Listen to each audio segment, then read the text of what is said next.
बाड़मेर जिले के धौरीमना के निकटवर्ती श्री नारायण गौशाला रडू चैनपुरा में गौकथा का आयोजन 15 अप्रैल से 21 अप्रैल तक गौकथा का आयोजन होने जा रहा है। दिनांक 15 अप्रैल को सुबह 9 बजे गायत्री मंदिर से प्रारंभ होकर सचियाई माता मंदिर, अर्नियाली व बालाजी मंदिर से होते हुए गौशाला तक कलश यात्रा निकाली जाएगी।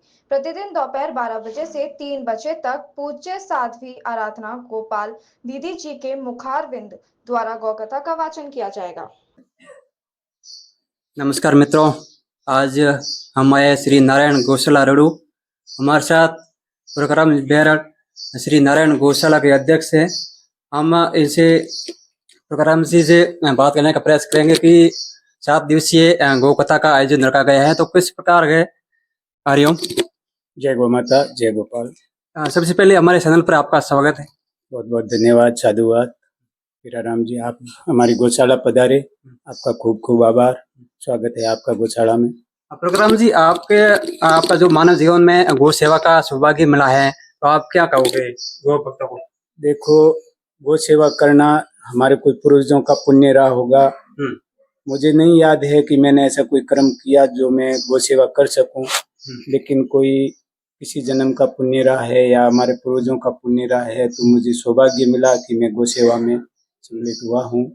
गौ सेवा मैं करूं ऐसा कुछ नहीं है, सभी समाजों के द्वारा, सभी जन सहयोग से ही गौ सेवा हो रही है।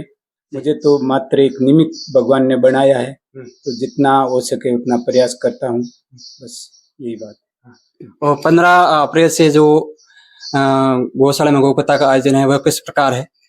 15 अप्रैल से 21 अप्रैल तक गौकथा का आयोजन गौशाला परिवार की ओर से रखा गया है। जो 15 अप्रैल को सुबह गांव अरनियाली से शोभा यात्रा यानी रथ यात्रा, कलश यात्रा निकलेगी, गौशाला तक आएगी। फिर समय रहेगा 12 बजे से 3 बजे तक गौकथा, आराधना दीदी गौकथा करेगी। उसमें आसपास के सभी साधु संतों को, मठाधीशों को बुलाया गया है। संत महात्मा पधारेंगे। सभी समाजों को निमंत्रण भेजा गया है, घर घर जाकर के बुलाया गया है।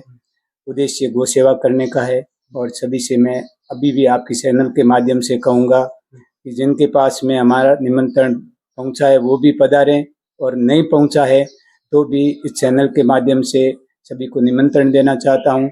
आप रूबरू निमंत्रण समझ करके गौ सेवा में, गौ कथा में हाजिरी प्रदान करें। जय गौ माता। और जागरण का प्रोग्राम?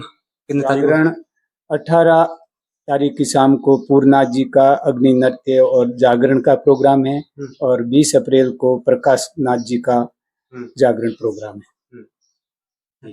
तो इसमें कहाँ से भक्त को निमंत्रण दिया गया है, और साधु संत का मेन साधु संत है वह कहाँ से आएगा? सभी साधु संत मुख्य अतिथि होंगे। रघुनाथ भारती जी जो समस्त राजस्थान के गौशाला के गोपालन विभाग के उपाध्यक्ष है वो रहेंगे। पथमेड़ा जी महाराज रहेंगे, और सभी साधु संतों को, नजदीकी और दूर दराज से भी साधु संतों को निमंत्रण दिया गया है रूबरू जा करके, और सभी समाजों के सभी साधु संत पधारेंगे जी। और आपके गौशाला में जो गौ भक्तों का किस प्रकार सहयोग रहा है? सभी समाजों की ओर से गौशाला में सहयोग रहता है। कोई चारा देता है, कोई अनाज देता है, कोई चारा गुड़ देता है, कोई दाड़ा देता है, कोई पैसे देते हैं। जो जैसी जिनकी सुविधा होती है, सुविधा के अनुसार सभी सहयोग करते हैं गौशाला। और कितने गोवंश है? अभी 2700 के आसपास गोवंश है गौशाला में, सभी नंदी और गाय। और बीमार भी 200 प्लस बीमार एनी टाइम गौशाला में हाजिरी रहती है गौ माताओं की। तो उनका भी हमको सौभाग्य मिला है कि हम बीमार गौ माताओं का, वृद्ध गौ माताओं की सेवा का प्रयास कर रहे हैं।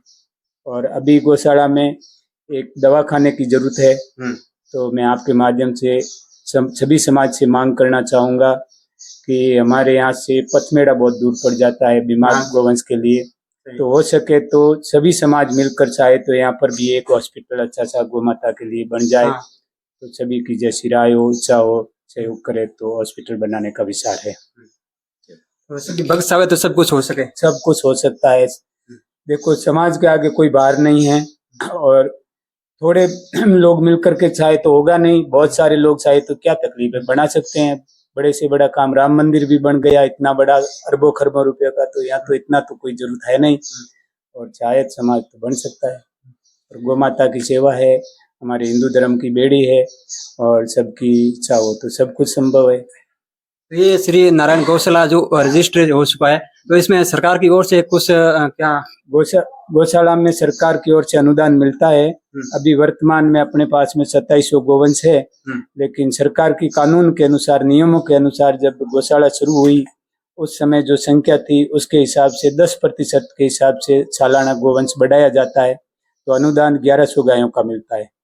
लेकिन अपने पास में गौशाला में डबल से ज्यादा गोवंश है 1100 से, तो उनका अनुदान नहीं मिल रहा है। तो अब सरकार को क्या अवगत कराओ? सरकार की ओर से तो उनका कानून है कि भाई जितना % बढ़ाना उतना ही बढ़ाते हैं, वो तो कानून में बंधे हुए ज्यादा बढ़ा नहीं सकते। इसलिए हो सकता है SDM से कलेक्टर है वो आ करके देखें और रिपोर्ट करके संख्या बढ़ानी चाहे तो बढ़ा सकते हैं। सरकार तो सब कुछ कर सकती है, ये बात बिल्कुल निश्चित रूप से। सभी मित्रों, जो 15 अप्रैल से 21 अप्रैल तक यहाँ श्री नारायण गौशाला सैनपुरा धुरिन्ना में जो गौ कथा का आयोजन होने जा रहा है, तो आप सभी भगत गौ भक्त सभी अधिक से अधिक संख्या में पधारे और गौ कथा का जो भाग लेवे प्रसंग सुने। धन्यवाद।